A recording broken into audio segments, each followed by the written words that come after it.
இனி விரிவான செய்திகளை பார்ப்போம். சென்னை சேலம் 8 வழிச்சாலை திட்டத்திற்கு எதிர்ப்பு தெரிவித்து சென்னை உயர்நீதிமன்றத்தில் தாக்கல் செய்யப்பட்ட வழக்குகளில் நாளை தீர்ப்பு வழங்கப்பட உள்ளது. சென்னை சேலம் இடையே 5 மாவட்டங்கள் வழியாக 10,000 கோடி ரூபாய் செலவில் 8 வழிச்சாலை அமைக்க மத்திய அரசு திட்டமிட்டது. இத்திட்டத்திற்காக 1900 ஹெக்டேர் நிலம் கையகப்படுத்தப்பட இருப்பதாக அறிவிக்கப்பட்ட நிலையில் சுற்றுச்சூழல் அமைச்சகத்தின் அனுமதி பெறுவதற்கு முன்பே நிலம் அளவிடும் பணிகள் வேகமாக தொடங்கின. மக்கள் வெகுண்டெழுந்து ஒருபுறம் போராட்டம் நடத்த இந்த திட்டத்தை தடை கோரி தருமபுரி எம்பி அன்புமணி, பூவுலகின் நண்பர்கள், 5 மாவட்ட விவசாயிகள் சார்பில் சென்னை உயர்நீதிமன்றத்தில் வழக்குகள் தொடரப்பட்டன. இவ்வழக்குகளை நீதிபதிகள் சிவஞானம் மற்றும் பவானி சுப்ராயன் அமர்வு விசாரித்து வந்தது. திட்டத்தை மாற்றுகிறோம், வழியை மாற்றுகிறோம், இறுதி முடிவு எடுக்கவில்லை, சுற்றுச்சூழல் அமைச்சகத்தின் அனுமதி இன்னும் பெறவில்லை என மத்திய அரசு வழக்கறிஞர் பல்வேறு பதில்களை கூற, இதனை கேட்ட நீதிபதிகள் திட்டத்தை செயல்படுத்துவதில் முரண்பாடு இருப்பதாக அதிருப்தி தெரிவித்தனர். இறுதி முடிவு எடுக்கும் வரை நில ஆர்ஜிதம் செய்யக்கூடாது என்றும் உத்தரவிட்டனர்.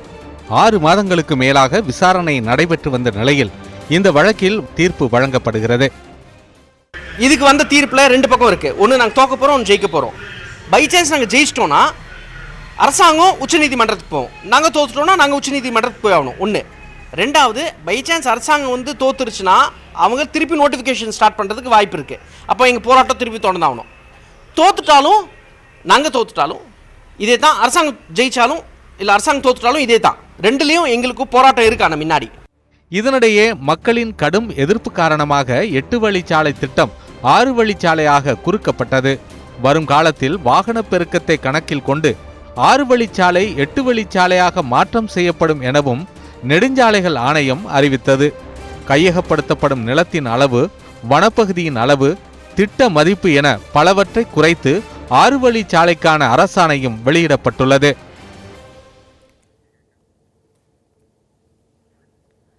முல்லை பெரியாறு அணையின் நீர்மட்டத்தை 152 அடியாக உயர்த்த நடவடிக்கை எடுக்கப்படும் என்று முதலமைச்சர் எடப்பாடி பழனிசாமி உறுதிபட தெரிவித்துள்ளார்.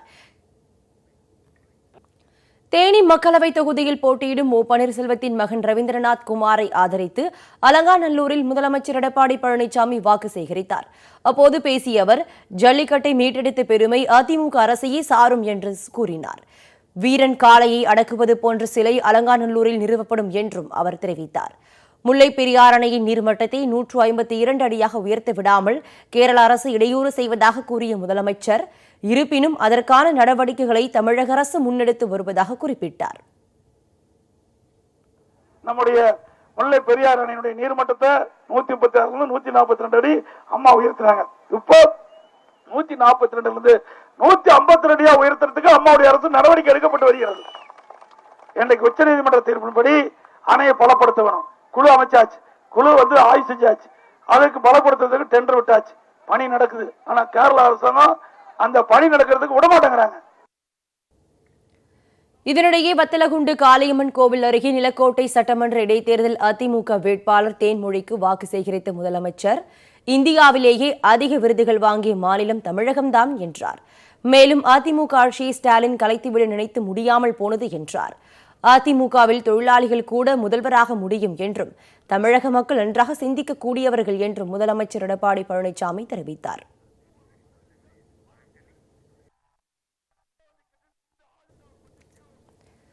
கொடுத்த வாக்குறுதிகளை பிரதமர் மோடி நிறைவேற்றாதவர் என்று திமுக தலைவர் மு.க.ஸ்டாலின் குற்றம் சாட்டியுள்ளார். திருவண்ணாமலை மாவட்டம் ஆரணி அடுத்த இரும்பேடு கிராமத்தில் பிரச்சார பொதுக்கூட்டத்தில் திமுக கூட்டணி வேட்பாளர் விஷ்ணு பிரசாத்துக்கு திமுக தலைவர் மு.க.ஸ்டாலின் வாக்கு கேட்டார்.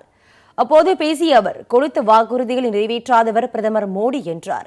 திமுக காங்கிரஸ் கூட்டணி கொள்கை கூட்டணி என்றும் அதிமுக பாமக மற்றும் பாஜக கூட்டணி கொள்ளை கூட்டணி என்றார். பிரதமர் மோடி இந்தியாவுக்கான பிரதமர் அல்ல, வெளிநாடுகளில் சுற்றுப்பயணம் செய்யும் வெளிநாட்டு பிரதமர் என்று சாடினார். அதிமுகவை ஊழல் கட்சி என்று பாமக கூறியதையும் ஸ்டாலின் சுட்டிக்காட்டி பேசினார்.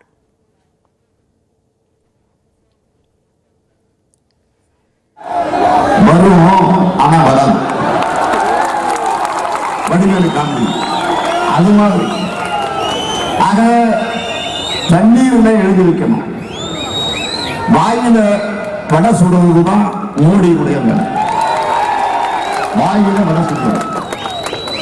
உறுதிமொழிகளை வாரி வாரி நான் ஆட்சிக்கு வந்து அதை செய்வேன் இதை செய்வேன் வானத்தை கிழிப்ப வைகுண்டத்தை காட்டும் மனதை கூட கைதாக பிடிப்பேன் என்ற அடிப்படையில பேசக்கூடியவர் மோடி அவர்கள். முன்னதாக விழுப்புரம் மக்களவை தொகுதியில் உதயசூரியன் சின்னத்தில் போட்டியிடும் விடுதலை சிறுத்தைகள் கட்சி வேட்பாளர் ரவிக்குமாரை ஆதரித்து திமுக தலைவர் மு க ஸ்டாலின் பிரச்சாரம் செய்தார். வன்னியர் சமுதாயத்திற்காக திமுக நிறைவேற்றிய திட்டங்களை பட்டியலிட்ட அவர் எடப்பாடி பழனிசாமிக்காக ராமதாஸ் தமது மனசாட்சியை அடகி வைத்து விட்டதாக விமர்சித்தார். திமுக அழிந்து போகும் என்று யார் சொல்லுகிறார்? அருமைக்குரிய டாக்டர், என்னுடைய அன்புக்குரிய பெரியவர் ஐயா பெரியய்யா டாக்டர் ராமதாஸ் அவர்கள் சொல்லுகிறார்கள்.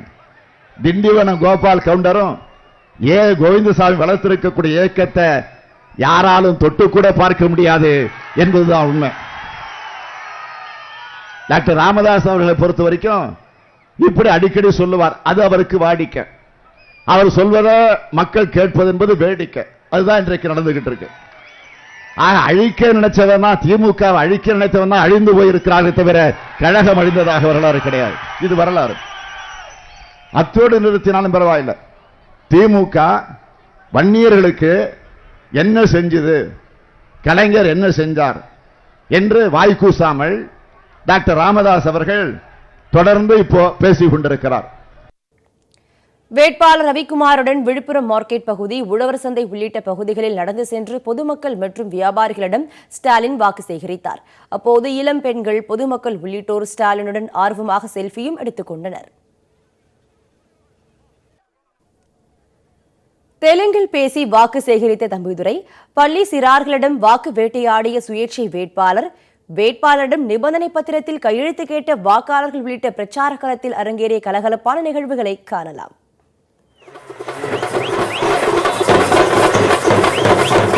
தேனியில் முதலமைச்சர் எடப்பாடி பழனிசாமியின் பிரச்சார கூட்டத்திற்கு ஆள் சேர்க்க அப்பகுதி மக்களை அதிமுகவினர் கூவி கூவி அழைத்தனர். அங்கு விநியோகிக்கப்பட்ட தண்ணீர் பாட்டிலை வாங்க மக்கள் வேறு பக்கம் சென்றுவிட்ட நிலையில் முதலமைச்சர் நின்று பேசும் இடத்தில் கூட்டத்தை சேர்க்க அம்மா வாங்க, ஐயா வாங்க என தொண்டர் ஒருவர் கூவி கூவி அழைத்தார். திருச்சி மாவட்டம் மணப்பாறையில் உள்ள இடையபட்டி கிராமத்தில் தெலுங்கு பேசும் மக்கள் அதிகம் வசித்து வருகின்றனர். அந்த பகுதியில் வாக்கு சேகரிக்க சென்ற தம்பிதுரை தெலுங்கில் பேசி அப்பகுதி மக்களை உற்சாகப்படுத்தினார்.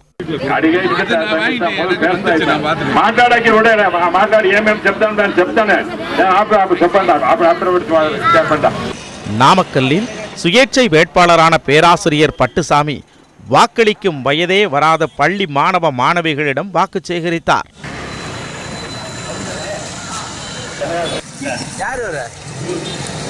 திண்டுக்கல் நகரத்தில் வாக்கு சேகரித்த பாமக வேட்பாளர் ஜோதி முத்துவுக்கு கூட்டணி கட்சி தலைவர்களின் பெயரை வாசிப்பதே பெரும்பாடாகி போனது.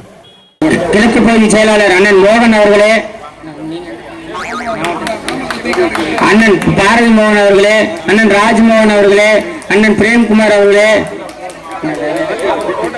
பாரதிய ஜனதா கட்சியைச் சேர்ந்த அண்ணன் போஸ் அவர்களே,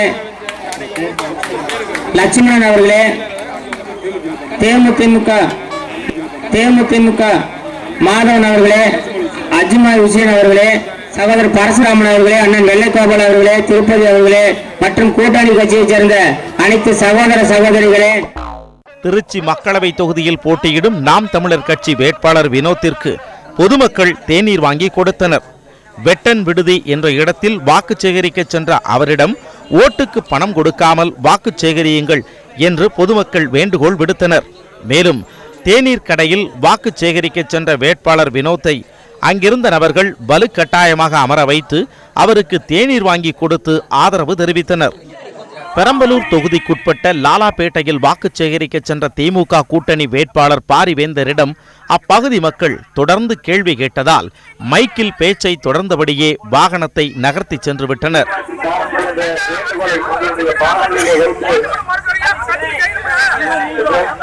நாமக்கல் மாவட்டம் திருச்செங்கோடு அருகே உள்ள மல்லசமுத்திரத்தில் வாக்கு சேகரிக்க வரும் வேட்பாளர்களிடம் பொதுமக்கள் நிபந்தனை பத்திரத்தில் கையெழுத்திடுமாறு வற்புறுத்தினர்.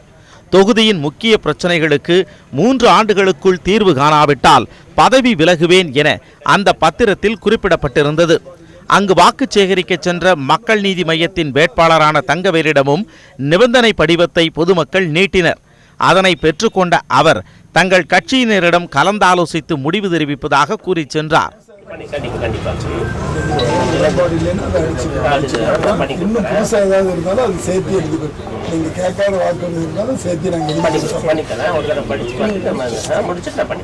தேனி மாவட்டம் பெரியகுளத்தில் ஜி.கே. வாசன் பங்கேற்ற பிரச்சார கூட்டத்தின் முன்பாக தொண்டர்களை உற்சாகப்படுத்தும் வகையில் பேண்ட் வாத்தியங்கள் இசைக்கப்பட்டன.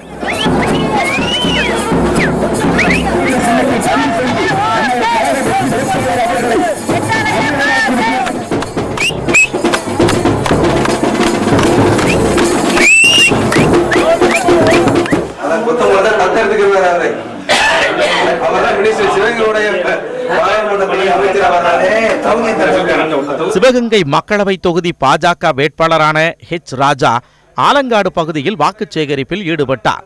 கொத்தமங்கலம் மாரியம்மன் கோவிலில் இருந்து புறப்பட்ட அவர் பிரச்சாரம் மேற்கொள்வதற்காக சாரட் வண்டி கொண்டு வரப்பட்டது. இதனை ஏற்க மறுத்த ஹெச். ராஜா திறந்த வாகனத்திலேயே சென்று வாக்கு சேகரித்தார்.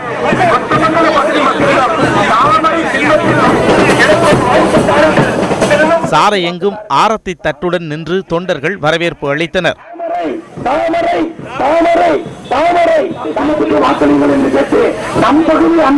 தொடர்ந்து ஆலங்காடு பகுதியில் பேசிய ராஜா தமது சின்னத்தை விளக்கி வாக்கு கேட்டார். தூத்துக்குடி மக்களவை தொகுதிக்குட்பட்ட கோவில்பட்டியில் வாக்கு சேகரிக்க சென்ற திமுக வேட்பாளர் கனிமொழிக்கு வான வேடிக்கைகள் முழங்க வரவேற்பு அளிக்கப்பட்டது.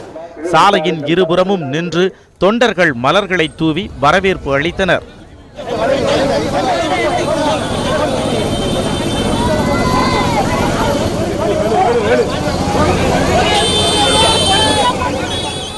விருதுநகர் மக்களவை தொகுதிக்குட்பட்ட சிவகாசி பகுதியில் அமமுக வேட்பாளர்களை ஆதரித்து டிடிவி தினகரன் பிரச்சாரம் மேற்கொண்டார். அவரது வருகைக்காக மேள தாளங்கள் மற்றும் கிராமிய கலைஞர்களின் நிகழ்ச்சிகளுக்கு ஏற்பாடு செய்யப்பட்டிருந்தன. தினகரன் உரையாற்றிவிட்டு சென்ற பின்னர் அவரது ஆதரவாளர்கள் ஒருவருக்கொருவர் மோதிக்கொண்டதால் சலசலப்பு ஏற்பட்டது. இதனையடுத்து இருவரை காவல்துறையினர் அழைத்துச் சென்று விசாரணை நடத்தினர். திருச்சி மக்களவை தொகுதி தேர்தல் களத்தில் உள்ள பிரதான கட்சிகளின் வேட்பாளர்கள் தங்களுக்கு ஏன் மக்கள் வாக்களிக்க வேண்டும் என்று கூறுகின்றனர். அவர்களின் பேட்டிகளை இப்போது காணலாம். இன்னைக்கு இருக்கிற ஆட்சிக்கு மாற்று காங்கிரஸ் தான் வர முடியும். ராகுல் காந்தி பிரதமராக வர முடியும். நான் எம்பியாக போனால் ஆட்சியை பயன்படுத்தி இந்த மக்களுக்கு, தொகுதி மக்களுக்கு பல்வேறு விதமான இங்கே இருக்கிற பிரச்சனைகளுக்கு தீர்வு காண முடியும், மக்களுக்கு உதவி செய்ய முடியும். எனக்கு ஒரு 42 வருஷம் அரசியலில் அனுபவம் இருக்குது. எம்பியாக இருந்திருக்கேன், எம்எல்ஏ பல முறை இருந்திருக்கேன். மத்திய மாநில அமைச்சர்கள் இந்த தொடர்புகளெல்லாம் வச்சுக்கிட்டு மக்களுக்கு நிறையா காரியங்களை செய்து கொடுக்க முடியும். ஏற்கனவே என்னுடைய வாழ்க்கையில் தேர்ந்தெடுத்த மக்களுக்கு நான் விசுவாசமாக நன்றியாக இருந்து வேலை செய்திருக்கேன். நான் உள்ளூர் வேட்பாளர். திருச்சியில் வசிக்கிறேன். 9 வருஷம் மேயராக பணியாற்றி இருக்கின்றேன். புதுக்கோட்டை எனக்கு சொந்த ஊர். புதுக்கோட்டை மன்னர் அவர்கள் மருமகள். அதனால் எனக்கு திருச்சியும் நல்லா தெரியும், புதுக்கோட்டையும் நல்லா தெரியும். திருச்சியில் இருக்க பிரச்சனையும் தெரியும், புதுக்கோட்டையில் இருக்க பிரச்சனைகளும் தெரியும். அதனால் என்னால் முழுமையாக பிரச்சனைகளை தீர்க்கிறதுக்கான வழியை கண்டுபிடிக்க முடியும்னு நம்புகிறேன். நான் மேயராக இருக்கும்போதே மத்திய பேருந்து நிலையம் விரிவாக்கம் பண்ணி கொடுத்தேன். இப்போ ஒருங்கிணைந்த பேருந்து நிலையம் புறநகரில் வரணும். அது இன்றைக்கு வரைக்கும் வரவே இல்லை. நிலையான ஆட்சி, மக்களுக்கு உதவுகின்ற ஆட்சி, மக்களை நினைக்கின்ற ஆட்சி, மக்களுக்கு சேவை செய்கின்ற ஆட்சி ஒன்று தேவை. வேலை வாய்ப்பை பெருக்குகின்ற விதத்தில் டெக்ஸ்டைல் பார்க் ஒன்றை ஏற்படுத்தி பல லட்சம் இளைஞர்களுக்கு நேரடியாகவும் மறைமுகமாகவும் வேலைவாய்ப்பை உருவாக்குவேன். பொன்மலை ரயில்வே சரகத்தை அங்கே ரயில் பெட்டி தொழிற்சாலை துவங்குகின்ற ஆயத்த பணிகளை மேற்கொள்வேன். அடிப்படை தேவை தண்ணி, அதுவே எங்கேயுமே இல்லை. முதல்ல அதை செய்யணும்னு நான் நினைக்கிறேன். அதுக்காக மக்கள் எனக்கு வாக்கு செலுத்தணும்னு நினைக்கிறேன். மக்களுக்கு சேவை செய்யறதுக்காக மக்கள் எனக்கு வாக்கு செலுத்தணும்னு நினைக்கிறேன். திருச்சியில் இருக்கக்கூடிய படித்த இளைஞர்களுக்கு வேலை வாய்ப்பு அமைக்கும் விதமாக முந்திரி ஏற்றுமதி தொழிற்சாலை, சென் ஃபேக்டரி, அது இல்லாமல் கரும்பு தொழிற்சாலை, இது மாதிரியான தொழிற்சாலைகளை கட்டி அதில் திருச்சி, புதுக்கோட்டையை சேர்ந்த மண்ணின் மைந்தர்களுக்கு முன்னுரிமை அளித்து வேலை வாய்ப்பு அளிக்கப்படும். மக்களவை மற்றும் சட்டமன்ற இடைத்தேர்தல் நெருங்கிவிட்ட நிலையில் தொகுதி வாரியாக வேட்பாளர்களும் அவர்களுக்கு ஆதரவாக தலைவர்களும் மேற்கொண்டு வரும் பிரச்சாரங்களை தற்போது காண்போம். தூத்துக்குடி தாளமுத்து நகரில் நாம் தமிழர் கட்சியின் ஒருங்கிணைப்பாளர் சீமான் பிரச்சாரம் மேற்கொண்டார். சின்னங்களை பார்த்து வாக்களிக்காமல் நல்ல எண்ணங்களை பார்த்து வாக்களிக்க வேண்டும் என மக்களுக்கு அவர் வேண்டுகோள் விடுத்தார். எல்லாத்துக்கும் புதுசு புதுசு ஆசைப்படுறீங்க, அரசியல்ல ஏன் பணத்தை கட்டிட்டு அழுகிறீங்க? புதிய ஒரு அரசியலை பாருங்க, தேடுங்க, ஏதோ பார்த்து போட்டு விடுங்க.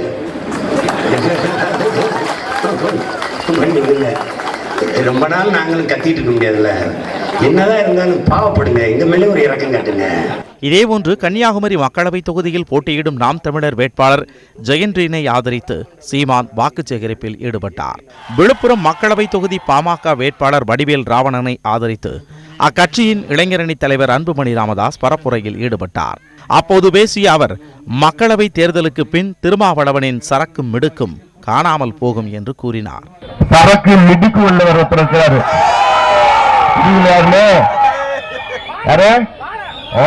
சரக்கு அவருக்கு தான் இந்தியாவிலேயே அதிக சரக்கு இருக்குதா, மிடுக்கு இருக்குதா? இப்ப வைக்க போறாங்க இந்த எலெக்ஷன்ல இருக்கிற இந்த தேர்தல் முடிச்ச உடனே இருக்கிற சரக்கு மிடுக்கு எல்லாம் காணாம போயிட போகுது. பார்க்கலாம் போறோம் எல்லாம். இதே கூட்டத்தில் பேசிய அமைச்சர் சி வி சண்முகம், பாமக தோல்வியுற்றால் அமைதி கெட்டுப்போகும் என கூறினார். இப்போதுதான் இந்த மாவட்டம் பல்வேறு துறையிலே இன்றைக்கு முன்னேறி வருகின்ற இந்த மாவட்டத்தை மிகவும் வளர்ச்சியடைய ஒரு மாவட்டமாக உருவாக்கப்பட வேண்டும் என்றால் அமைதி முக்கியம். அமைதி ரொம்ப ரொம்ப முக்கியம். ஆகவே தயவு செய்து வரையிடம் நின்றிருக்க வாக்காளர் பெருமக்கள் நம்முடைய வேட்பாளர் வெற்றி பெற வேண்டும், அதுதான் நம்முடைய நோக்கம். அதைவிட மிக முக்கிய நோக்கம் யார் வெற்றி பெறக்கூடாது என்பதுதான். இந்த தேர்தலில் யார் வெற்றி பெறக்கூடாது என்பதை இது ஏதோ இந்த ஒரு தேர்தலோடு முடிந்து போகிற ஒரு விஷயம் இல்ல, இந்த தேர்தலோடு முடிந்து போகிற விஷயம் இல்ல. இதுல ஏதாவது ஒரு தவறு நடந்தால் நம்முடைய சன்னதிகள் மிகப்பெரிய ஒரு பாதிப்பை சந்திக்க வேண்டியிருக்கும். அதிமுக கூட்டணியில் இணைய பாமக பணம் பெற்றுள்ளதாக தமிழக வாழ்வுரிமை கட்சி தலைவர் வேல்முருகன் விமர்சித்துள்ளார். பெரம்பலூரில் திமுக கூட்டணி வேட்பாளர் பாரிவேந்தரை ஆதரித்து அவர் பரப்புரையில் ஈடுபட்டார். 10,000 கோடி ரூபாய் வாங்கின கமிஷன் 4,000 கோடி ரூபாய் எத்தனை கோடி கொடுத்தான்? எத்தனை பொட்டி போச்சு? போன உடனே வன்னியன் கிடையாது, வன்னியெல்லாம் அந்நியன் ஆயிட்டான். தேர்தலின் போது அரசு ஊழியர்கள் மற்றும் ஆசிரியர்கள் தவறு செய்ய வேண்டாம் என பாமக நிறுவனர் ராமதாஸ் கேட்டுக்கொண்டார். வேலூர் மாவட்டம் ஆம்பூரில் அதிமுக கூட்டணி வேட்பாளர்களை ஆதரித்து அவர் பிரச்சாரத்தில் ஈடுபட்டார். ஆசிரியர்கள், அரசு ஊழியர்கள் கொஞ்சம் வருத்தம் இருக்குது. உங்கள் வருத்தங்கள் தேர்தலுக்கு பிறகு போக்கப்படும். அதனால தவறு செய்யாதீர்கள். உங்களை சிலர் தூண்டி விடுவார்கள். ஜாக்டோஜியோ அமைப்பில் இருக்கிற ஒரு சிலர் தூண்டி விடுவார்கள். அதனாலே குடும்பமாக நீங்கள் இரட்டையடிக்கும் இந்த கூட்டணிக்கும் நீங்கள் வாக்களியுங்கள். தூத்துக்குடி மக்களவை தொகுதிக்குட்பட்ட பகுதிகளில் அமமுக வேட்பாளர் புவனேஸ்வரனுக்கு ஆதரவாக டிடிவி தினகரன் பிரச்சாரத்தில் ஈடுபட்டார். தொண்டர்களுக்கு தான் நாங்கள் தலைவணங்குவோமே தவிர மோடி அல்ல. அவர்களுக்கு டாடி வந்தாலும் அவரை கண்டு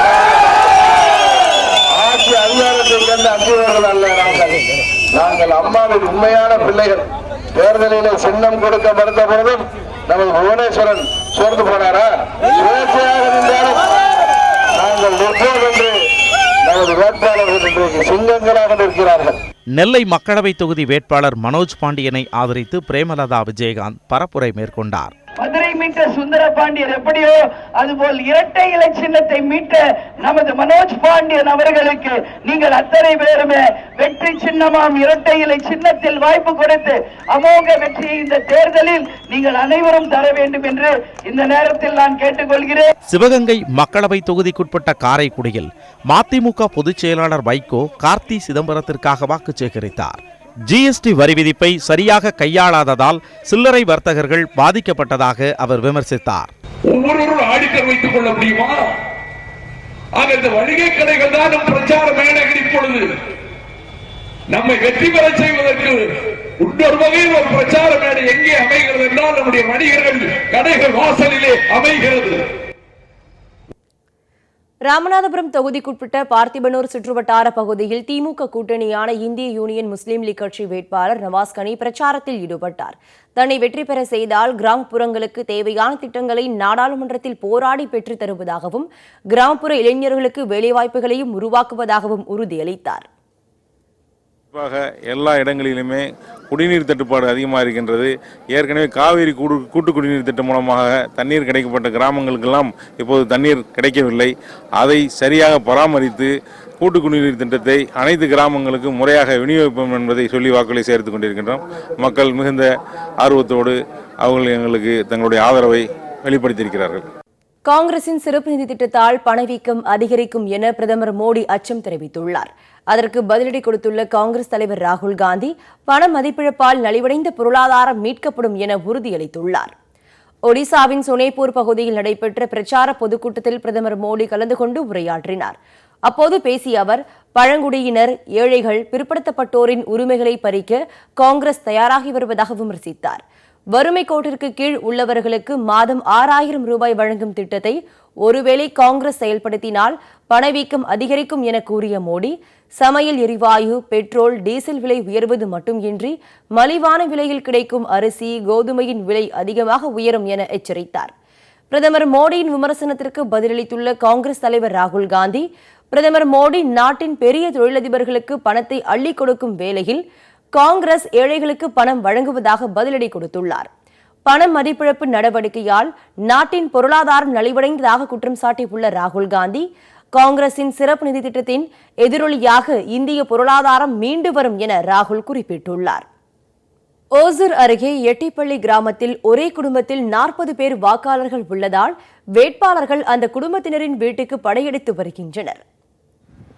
கிருஷ்ணகிரி மாவட்டம் ஓசூர் அருகே எட்டிப்பள்ளி கிராமத்தில் சுமார் 100 குடும்பங்கள் வசித்து வருகின்றனர். இதில் குண்டேகவுடு என்பவரின் குடும்பத்தில் மொத்தம் 60 பேர் உள்ளனர். இதில் 40 பேர் வாக்களிக்க தகுதியானவர்கள்.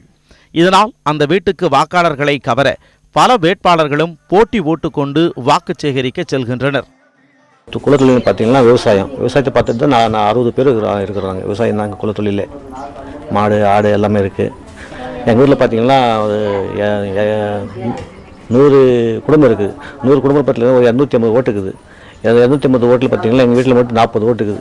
போன வருஷம் 5 வருஷம் முன்னாடி 36 ஓட்டு இருந்துச்சு. இப்போ 4 ஓட்டுக்கு எக்ஸிஸ்ட் ஆகிருக்கு. இப்போ 40 ஓட்டு இருக்குது. இந்த குடும்பத்தில் 10க்கும் மேற்பட்டோர் வெளியூர்களில் உள்ளதாகவும் ரஷ்யா, அமெரிக்காவில் இருந்தும் வந்து வாக்களிக்க உள்ளனர். இந்த பெரிய குடும்பத்தினர் விவசாயத்தை பிரதான தொழிலாக கொண்டவர்கள். அந்த காலத்தில் பெரியவங்க நீங்கள் இப்படியே தான் இருந்தாகணும் அப்படின்னு சொல்லிட்டு தான் போயிருக்காங்க. அதே மாதிரி தான் நாங்களும் அப்படியே இருக்கிறோம். இப்பவுமே எல்லாம் ஒன்றும் சச்சரவு இல்லாத நல்லா இருக்கிறோம். கூடி வாழ்ந்தால் கோடி நன்மை சொல்லுவாங்க. அது மாதிரி எல்லாம் அப்படியே தான் இருக்கணும். பசங்களுக்கு நாங்களும் வர சொல்கிறோம். இன்றளவும் 4 தலைமுறைகளாக ஒரே குடும்பமாக வாழ்ந்து வரும் இந்த குடும்பத்தினர் வாக்களிக்கும் நாள் திருவிழா போல் இருக்கும் என கூறி மகிழ்ச்சியை வெளிப்படுத்துகின்றனர். தேர்தல் நேரத்தில் இந்த குடும்பத்தினர் அரசியல்வாதிகள் மட்டுமல்லாது பொதுமக்களின் கவனத்தையும் ஈர்த்துள்ளனர். கோடை விடுமுறை தொடங்கியுள்ள நிலையில் வெளியூருக்கு செல்வோரின் வீடுகளை கொள்ளை கும்பல்கள் குறிவைக்கின்றன. கவனக்குறைவாக இருந்தால் திருடர்களுக்கு அது சாதகமாக விடும் என்று போலீசார் எச்சரிக்கின்றனர். என்ன செய்ய வேண்டும்? இந்த தொகுப்பில் விரிவாக பார்க்கலாம்.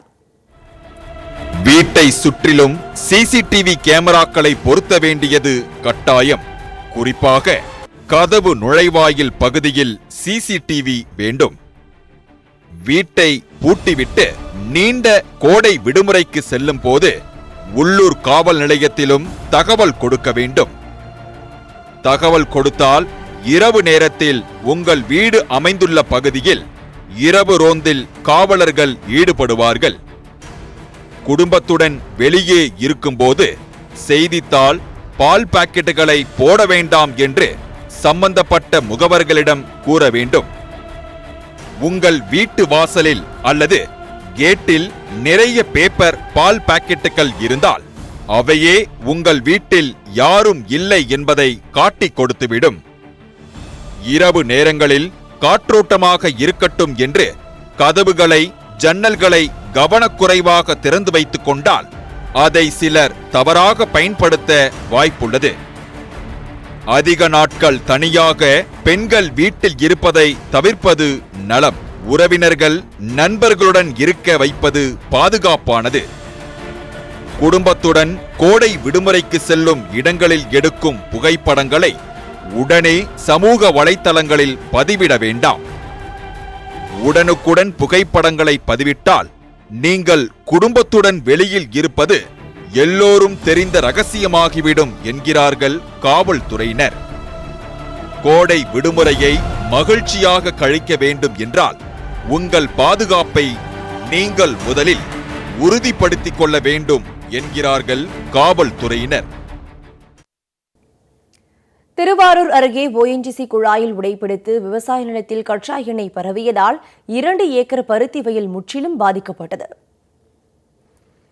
திருவாரூர் மாவட்டத்தில் கொரடாச்சேரி, குடவாசல், கோட்டூர் ஒன்றிய பகுதிகளில் கச்சா எண்ணெய் மற்றும் இயற்கை எரிவாயு எடுக்கும் பணியை ஓஎன்ஜிசி நிறுவனம் செய்து வருகிறது.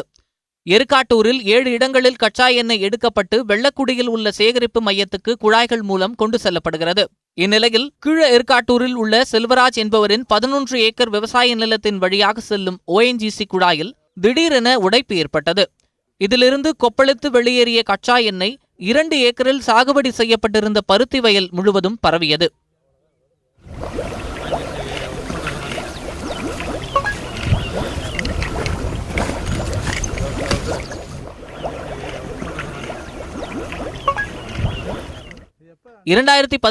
ஆண்டு தாம் பருத்தி சாகுபடி செய்திருந்த போது தமது நிலத்தின் வழியாக குழாய் பதித்த ஓஎன்ஜிசி நிறுவனம் அப்போதிலிருந்து தமக்கு இழப்பீடு எதுவும் தரவில்லை என கூறும் விவசாயி செல்வராஜ் தற்போது மேலும் தனக்கு இழப்பை ஏற்படுத்தி இருப்பதாக வேதனை தெரிவித்துள்ளார்.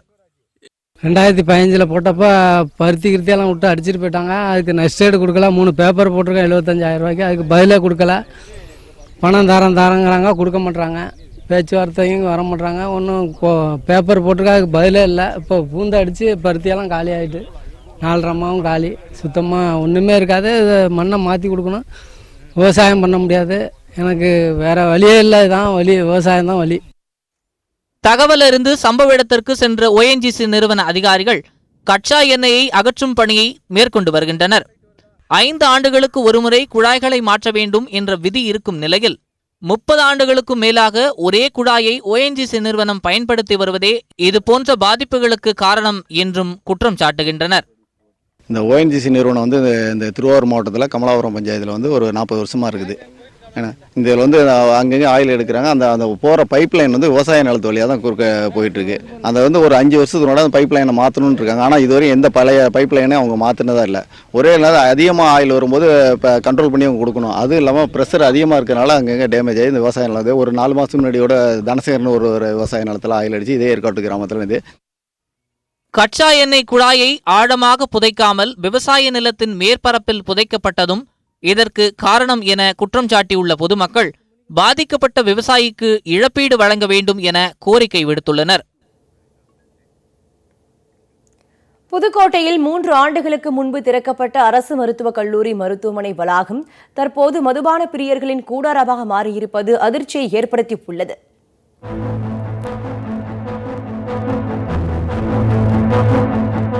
இந்த மதுபாட்டில்கள் தமிழகத்தில் உள்ள ஏதோ ஒரு டாஸ்மாக் பாரில் கிடைக்கவில்லை. இங்கே மதுபாட்டில்களை சேகரிப்பவர்களும் பார் ஊழியர்கள் இல்லை. இந்த அவல காட்சிகள் அரங்கேறியிருப்பது புதுக்கோட்டை அரசு மருத்துவக் கல்லூரி மருத்துவமனை வளாகத்தில்தான். புதுக்கோட்டை மற்றும் சுற்றுவட்டார பகுதிகளைச் சேர்ந்த பொதுமக்கள், சமூக ஆர்வலர்களின் நீண்டகால கோரிக்கையை ஏற்று 127 ஏக்கர் பரப்பளவில் கட்டப்பட்ட புதுக்கோட்டை அரசு மருத்துவக் கல்லூரி மருத்துவமனை கடந்த 2017ஆம் ஆண்டு திறக்கப்பட்டது. இதில் சுற்றுவட்டார கிராமங்களைச் சேர்ந்த ஆயிரக்கணக்கான பொதுமக்கள் நாள்தோறும் சிகிச்சை எடுத்து வருகின்றனர். இந்நிலையில் சில சமூக விரோதிகள் இந்த வளாகத்தை மதுபான கூடமாக மாற்றியுள்ளனர். உள்நோயாளிகள் பிரிவெதிரே நாள்தோறும் இரவு நேரத்தில் வரும் சமூக விரோதிகள் சிலர் அங்கு அமர்ந்து மது குடிப்பதோடு அங்கேயே மதுபாட்டில்களை போட்டு உடைத்துவிட்டு செல்கின்றனர். அதை தட்டி கேட்கும் நோயாளிகளையும் நோயாளிகளின் உறவினர்களையும் அந்த சமூக விரோதிகள் மிரட்டுவதாக கூறப்படுகிறது. இது குறித்து போலீசாருக்கு பலமுறை புகார் அளித்தும் நடவடிக்கை எடுக்கப்படவில்லை என கூறும் பொதுமக்கள் மருத்துவக் கல்லூரி வளாகத்தில் சமூக விரோதிகள் நுழைவதை தடுக்க உரிய நடவடிக்கை எடுக்க வேண்டும் என கோரிக்கை விடுத்துள்ளனர்.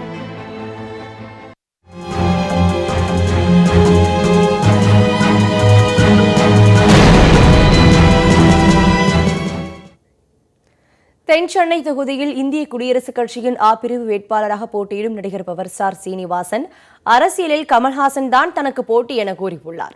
அவருடன் நமது செய்தியாளர் அபினேஷ் நடத்திய நேர்காணலை காணலாம். தமிழ்நாட்டில் 39 தொகுதி இருக்கு. அந்த 39 தொகுதியில் நீங்கள் தென் சென்னையை தேர்ந்தெடுக்கிறதுக்கு என்ன காரணம்? காரணம் இல்லை, எங்கள் கட்சி சார்பாக ஒரு 11 பேர் போட்டிட்டாங்க. அதில் வந்து எனக்கு தென் சென்னை வந்து தலைமை வந்து மாநில தலைவர் வந்து கேட்டார், நீங்கள் நிற்கிறீங்களா? கண்டிப்பாக நிற்கிறேன்னு சொன்னேன். அதனால் இதில் வந்து எது வித்தியாசம் எதுவுமே இல்லை. எனக்கு எந்த தொகுதி தமிழ்நாட்டுக்கு கொடுத்தாலும் கண்டிப்பாக வெற்றி வாய்ப்பு இருக்குங்கிறது தலைமைக்கு தெரியும். அதனால் இந்த தொகுதி எனக்கு கொடுத்துருக்குறாங்க. ஜனநாயகத்தில் யார் வேணாலும் எந்த தொகுதியில் வேணாலும் போட்டியிடலாம். எந்த நம்பிக்கையின் அடிப்படையில் நீங்கள் போட்டிடுறீங்க? ஃபுல்லாக முழுக்க இறைவனையும் மக்களையும் நம்பி தான் இறங்குறோம். எங்களுக்கு மக்கள் பலம் நிறையா இருக்குது, பணபலமோ ஆள் பலம் கிடையாது. ஃபஸ்ட்டு இறைவனை நம்புகிறோம், அடுத்து மக்களை நம்புகிறோம். அதை நம்பி நாங்கள் இறங்குறோம். இப்போது கருத்து கணிப்பில் பல்வேறு கருத்து கணிப்புகள்லாம் வெளியாகிட்டு இருக்கு. அதில் தென் சென்னையில் உங்கள் பெயர் வெற்றி வாய்ப்பில் இடம்பெறலையே, அதை நீங்கள் எப்படி பார்க்குறீங்க? உங்கள் பெயர் அந்த பட்டியலில் கூட இடம்பெறலை, என்ன அதாவது எதை எப்படி பார்க்குறீங்க? இதை பிரச்சாரம் தான் நாங்கள் ஸ்டார்ட் பண்ணுறோம். இனிமேல் தான் கருத்து கணிப்பு, அடுத்து ஒன்றும் வரும் இல்லையா, இது ஃபைனல் கிடையாது இல்லையா. அதனால் கண்டிப்பாக அடுத்து வரதில் கண்டிப்பாக எங்கள் பேர் இடம்பெறும். கண்டிப்பாக நாங்கள் ஜெயிப்போம். எந்த விதமான ஆர்வாரம் இல்லாமல், தொலைக்காட்சியோ பத்திரிக்கையோ இல்லாமல் நான் கண்டிப்பாக நாங்கள் திடீர்னு பார்த்தா பவர் சார் வெற்றி பெற்றார் அப்படிங்கிற செய்தி தான் வரும். அதுதான் நாங்கள் எதிர்பார்க்குறோம். நீங்கள் வெற்றி பெறுவீங்க அப்படிங்கிறதுல மிகப்பெரிய நம்பிக்கை உங்களுக்கு இருக்குது? கண்டிப்பாக. எந்த அடிப்படையில்? எந்த அடிப்படையில்? மக்கள் நம்பிக்கை இல்லை, ரெண்டாவது களத்தில் இறங்குறோம். இறங்கி எல்லாருமே அதான் இறங்குறாங்க, வெற்றி பெறுவது தான் இறங்குறாங்க. அதனால் அது வெற்றி கணிப்பு வந்து கடவுள்களையும் மக்களுக்கு தான். மக்கள் பார்த்து இவங்களை ஓட்டு போடலாம், இவங்களை ஜெயிக்க வைக்கலாம்னு நினச்சா கண்டிப்பாக நாங்கள் ஜெயிப்போம். பல நடிகர்கள் வந்து இப்போது இந்த தேர்தலில் வந்து போட்டிடுறாங்க. குறிப்பாக கமல் உட்பட அவருடைய கட்சி போட்டியிடுது. அவருக்கெல்லாம் போட்டியாக நீங்கள் வந்திருக்கீங்கன்னு எடுத்துக்கலாமா? கண்டிப்பாக அப்படி எடுத்துக்கலாம், ஒன்றும் பிரச்சனை இல்லை. உலக தான் போட்டி அரசியல்னா கண்டிப்பாக அது ஏற்றுக்கலாம், அதில் ஒன்றும் மாற்று கருத்து இல்லை. என்ன சொல்லி நீங்கள் வந்து மக்கள்கிட்ட போய் வாக்கு சேகரிப்பீங்க? அதாவது நாங்கள் வந்து மற்ற கட்சியை குறை சொல்கிறது, அவங்கள சொல்கிறது, இவங்களை சொல்லலாம் கிடையாது. நாங்கள் வந்து எங்களுக்கு ஒரு வாய்ப்பு கொடுங்க, நாங்கள் புதுசாக களத்தில் வந்திருக்கிறோம், கண்டிப்பாக நாங்கள் சொல்லாமே நிறைய விஷயங்கள் செய்வோம் அப்படின்னு சொல்லி மக்களுக்கு என்னென்ன தேவை, அன்றாட தேவையோ அதெல்லாம் நாங்கள் செய்ய ரொம்ப கடமைப்பட்டிருக்கோம். இப்போ நீங்கள் ஒரு நடிகராக இருக்கீங்க, அதனால் நீங்கள் போட்டிடுறீங்களா? உங்களுக்கு நடிகரை தாண்டி வேறு என்ன குவாலிஃபிகேஷன் இருக்குது, நீங்கள் அதை முன் வைப்பீங்க? அது அரசியல் வர்றதுக்கு எதுவுமே தேவையில்லை. இந்த குவாலிஃபிகேஷன்லாம் மக்கள் மத்தியில் அறிமுகமானோம், அவ்வளோதான். அந்த அறிமுகம் எனக்கு சினிமா மூலிமா கிடச்சிருக்கு.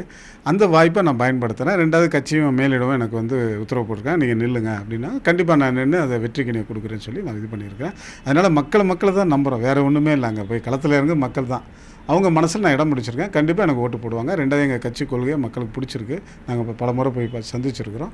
அதனால் கண்டிப்பாக நீங்கள் நில்லுங்க, நாங்கள் ஜெயிக்க வைக்கிறோம், எங்களுக்கு ஒரு மாற்றம் வேணும் அப்படின்னு மக்கள் சொல்கிறாங்க. தென் சென்னையில் பிரதான கட்சியில் எல்லாமே போட்டிடுறாங்க. குறிப்பாக திமுக போட்டிடுது, ஏற்கனவே எம்பியாக இருக்கக்கூடிய அந்த தொகுதியில் அதிமுகவுடைய அந்த வேட்பாளரும் போட்டிடுறாங்க. குறிப்பாக அமமுக, அதே போல் மக்கள் நீதி கட்சி உள்ளிட்ட நாம் தமிழர் உள்ளிட்ட முக்கியமான கட்சிகள்லாம் போட்டிடுறாங்க. இதில் உங்களுக்கு கடுமையான போட்டி இருக்குன்னு நீங்கள் நினைக்கிறீங்களா? இது போட்டி இருக்கும், போட்டி இருந்தால் தான் அது ஜெயிக்கிறதுக்கு தோக்கிறதுக்கு ஒரு நல்ல ஒரு இது கிடைக்கும். அப்படிப்பட்ட இடத்துல தான் நம்ம நிற்கணும். சும்மா ஒன்றுமே இல்லை போட்டி இல்லாமல் போய் நின்று அது வேஸ்ட்டு, அது ஜெயிக்கிறதும் அது ஜெயிக்காமல் இருக்கலாம். இந்த மாதிரி இருக்கிற இடத்துல நம்ம நின்று நம்ம ஜெயிச்சு காட்டினா நமக்கு ஒரு மாசு, அதுதான் பவர்.